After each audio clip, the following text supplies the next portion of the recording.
So many of you have come to me with questions about long-distance relationships and how to make the best of them and what to do when you're in them, that it's time to delve a little deeper into what makes them work or not work. Whether they've turned into a long-distance relationship because he's gone into the military, because he's taken a job somewhere else, or whether you've been apart from the start, the reality is they're never easy to be in, especially when your heart wants to be with him. You just never seem to have enough time to talk about the things you want to talk about when you don't see each other on a regular basis. Can you relate to this? Are you in or have you ever been in a long-distance relationship? Pause the video right here and let me know in the comments below, even if it's just a yes or a no, and then go ahead and click the subscribe button while you're there. So, how do you make it better? How to get through this?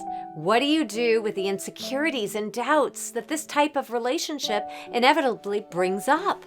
Well, there are always so many questions, but few answers. So here's a few questions that you need to ask yourself. Number one, is he the right guy for this? The number one thing that I've learned from both my own experiences with long-distance relationships and all the women that I've known who've been in one is that the most important part is to choose the right guy to have a long-distance relationship with in the first place. Since long-distance relationships are the perfect place for a guy who isn't comfortable with commitment to hide, the number one thing you want to be sure of is that he's in it for the same reason that you are. To be together, to get to know each other as best as you can in a less than ideal situation. Someone who is on the same page as you and who ultimately wants the same thing you do. It can be hard to tell this in the beginning, but over time, if you come to see that you are both at different stages in your life and you want different things, and the lack of close proximity is working well for him but not for you, and he isn't moving towards changing this and working with you to change this, then those are all red flags. They're warning signs that indicate the need to rethink whether this relationship and this guy is the right one for you and where you're at this stage of your life. Number two, can I trust him? Does he call when he says he's going to? Does he show up when he says he's going to? Do you generally know what his schedule is? Does he include you in his life as much as possible? Because you aren't together in the day-to-day living of your lives, it's so important that you can trust each other. If you find that he often changes plans, if he changes when you're going to talk, when you're going to finally see each other, and generally keeps much of his life to himself, those are all going to be warning signs that indicate that this is not someone that you want to be in any kind of relationship, but especially not a long-distance one.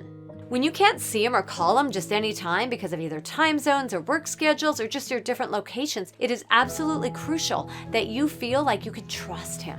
And if all too often you feel the need to call to check up on him or see if he is where he's supposed to be, where he says he is, these can be just your own insecurities with a long-distance relationship. But more often than not, what I've seen is that there's a very real reason why you feel the need to do so. So listen to that and see if there is more going on here than you're comfortable with. Now, number three, does he share a commitment to getting together in person, right? Because that's the point. At some point, every long-distance relationship needs to have two people who are actually together to see if this really is going to be the relationship it promises to be. Well, both you and he need to be working towards making this happen, and not just by paying lip service to the idea. If it's his job that keeps you apart, does he talk about a transfer, or is he looking into options that are closer to you, or helping you find a job closer to him? If it's the military, is there a plan for when he'll be done his tour and what the two of you will be doing to be together after that? Especially if his plans aren't yet certain. Does he have an attitude of let's just see where this goes? Or is he trying to make actual plans with you?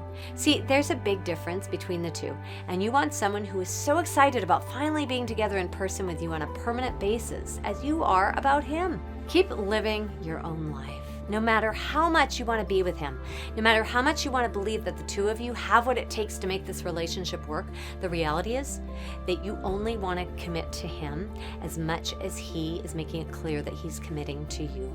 So in real life, what this means is that you keep living your own life. You keep enjoying your friends and your family. You keep pursuing your own passions, your hobbies, your interests. Keep the focus as much on you as a separate person as the two of you as a couple.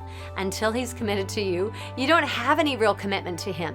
He needs to show you that he is worthy of being in an exclusive, committed relationship with you, and until he has, you have no business living like you're exclusive with him. Yeah, this could be the relationship of a lifetime. Yes, it could be, but if it is, it will be. You don't need to rush into anything, even if the distance is killing you. If you both want this to work, to see where it may lead, then just trust that it will happen, just as it's meant to, without you having to do anything to make it happen faster, except show up and keep being the real you, your beautiful, confident, radiant self.